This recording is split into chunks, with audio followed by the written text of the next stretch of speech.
Alam mo ang kakayahang makakuha ng foul. Ito ay talagang nakakapag-ayos ng laro para sa amin sa mga mahalagang sandali. Pero pinakamahusay akong naiintriga sa kanyang mga pasa. Alam mo, sa tingin ko, ang kanyang mga pasa ay nagbabago ng lahat, nag-uugnay sa laro.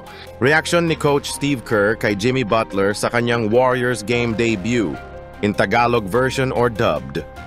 Bago tayo magpatuloy, kung bago kayo sa channel, huwag kalimutang mag-like at subscribe para sa mga bagong videos. Magpatuloy na tayo. Saya nakasama si Jimmy sa kupunan.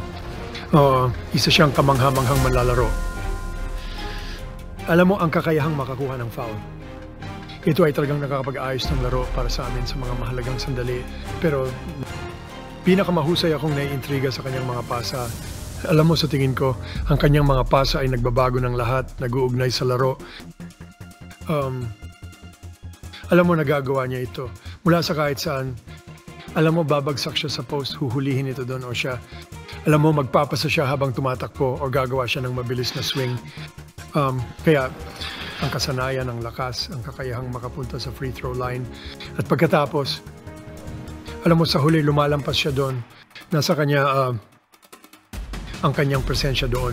Siya ay isang leon diyan. Alam mo, siya ay isang puwersa. Naglaro ka. Steph, buong, alam mo, pangatlo. Magkano yun? Dahil sa, alam mo, pagkakaroon ng Jimmy sa likod mo para simulan ng ika-4. Parang ganun na nga ang dating, parang yung lumang formula. Bueno, ito ay higit pa dahil ang mga tauhan ay gumugulong. Ibig sabihin, hindi ko gusto na laruin siya ng 12 sunod-sunod pero sobrang init ng laro niya. Siyempre, talagang binago niya ang laro.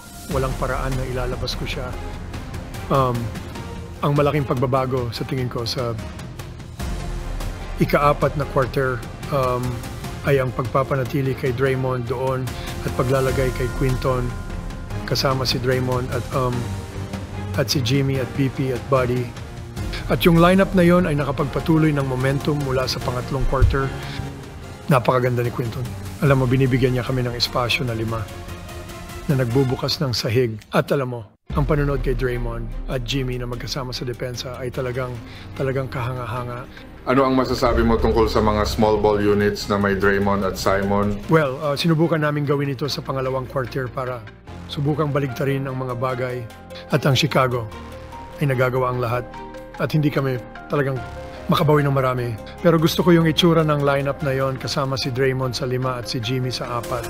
Sa tingin ko, magiging maganda ito para sa amin. Maaari tayong magpalitan ng lahat at medyo maglaro sa mga guys na yon. Pero akala ko ngayong gabi, mas marami si Steph ang nagbago ng laro at pagkatapos si Jimmy na parang nagdadala ng momentum na iyon at kumontrol sa laro nang lumabas si Steph. Masaya itong panoorin habang nagaganap ang lahat. Steph, parang sinabi mo buong season na hindi kayo team na umaabot sa rim, umaabot sa free throw line. Para magkaroon ng isang tao na katulad niyan kasama si Jimmy, gaano kalaki ang naiaambag nito sa presensya na nabanggit mo at halos nagdadala ng kumpiyansa para sa inyo? Nagbibigay ito sa amin ng kumpiyansa na kaya naming makakuha ng... Salamat sa panonood. Kung nagustuhan nyo ang video, huwag kalimutang mag-like at subscribe para sa mga bagong videos. God bless sa lahat.